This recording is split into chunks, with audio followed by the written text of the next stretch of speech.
Senior तज्ज़ियाकार Salim Bukhari हमारे साथ मौजूद हैं, उनसे इस मुतालिक मज़ीद जानेंगे।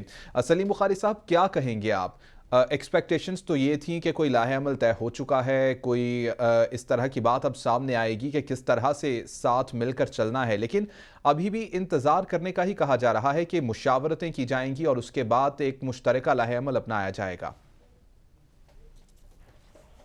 देखिए, गुजारिश ये है कि पहली बात तो ये है कि पिछले चंद हफ्तों में अगर आप देखें तो यूं लगता था जैसे पाकिस्तान पीपल्स पार्टी और पाकिस्तान मुस्लिम लीग नवाज लोग जो हैं बिल्कुल कंट्रास्ट डायरेक्शन में देख रहे हैं और एक दूसरे के बारे में जो बयानात आ रहे थे उनसे तो ऐसा नहीं लगता था कि इनके बीच में कभी कोई एका होगा या कभी कोई ऐसी अंडरस्टैंडिंग का वक्त आएगा जहां मिलके एक लाया अमल तय किया जाए, क्योंकि बड़े तल्ख बयानात थे दोनों तरफ से। लेकिन ये कल जो इनिशिएटिव लिया शहबाज शरीफ साहब ने और उनको दावत दी और बुलाया, इसने फिर एक उम्मीद पैदा कर दी है कि ये जो दो लॉन्ग मार्च अनाउंस हुए हैं, 27 फरवरी को पीपल्स पार्टी का है और 23 मार्च को पीडीएम का है, तो इसमें दोनों तरफ से शिरकत की बात जो है वो आज यकीनी तौर पर इस इजलास में हुई है।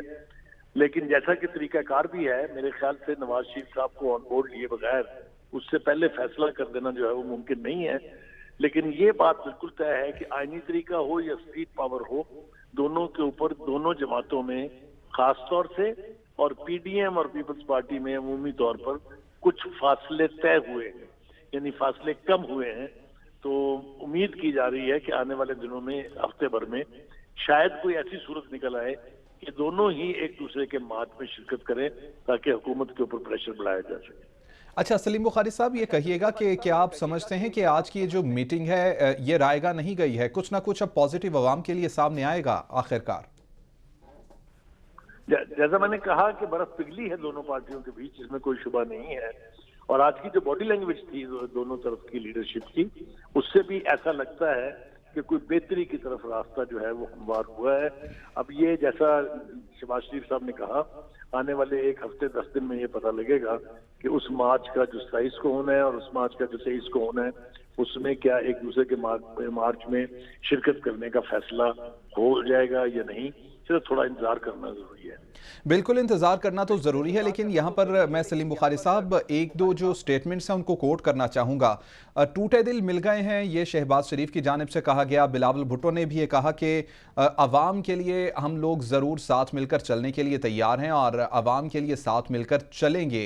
बिल्कुल एक पॉजिटिव गेस्चर है और अवाम के लिए ये बेहतर भी होगा आने वाले वक्त में।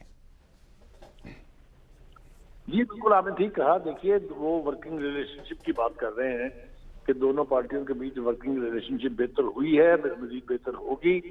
तो मैं समझता हूँ कि वो जो दो मुख्तलिफ रास्तों पर चल रही थी दोनों मेन स्ट्रीम पार्टीज, जो मिलके यकीनी तौर पर हुकूमत के लिए एक तशवीशनाक सूरत हाल जो है वो पैदा कर सकती हैं, वो उनकी डायरेक्शन एक हो गई है। अब देखना ये है कि आने वाले दिनों में इसमें किस हद तक सूरत पैदा होती है, किस हद तक इसमें चाबुकबंदी के साथ वो अपने मंजिल की तरफ बढ़ते हैं। दोनों का मकसद हुकूमत गिराना है, चाहे वो पीडीएम का इत्तेहाद है, चाहे वो पाकिस्तान पीपल्स पार्टी है। और जैसा कि खुद प्राइम मिनिस्टर इमरान कह चुके हैं कि आने वाले 3 महीने जो है वो बहुत क्रूशल है। तो अब देखना यह है कि ये ऊंट अल्टीमेटली किस करवट बैठेगा। तो जैसा मैंने इब्तिदा में कहा, जब तक पाकिस्तान मुस्लिम लीग नून की टॉप लीडरशिप जो नवाज शरीफ हैं, वो इस फैसले को अगर इंडोर्स कर देते हैं तो फिर यकीनन कोई एक मुश्तरका लाया अमल तय करना मुमकिन हो जाएगा। सलीम बुखारी सीनियर तज्ज़ियाकार हमारे साथ मौजूद थे और ये कह रहे थे कि अभी कुछ इंतज़ार करना है और उस इंतज़ार के बाद हमें ये पता चल जाएगा कि क्या फ़ैसला सामने आता है।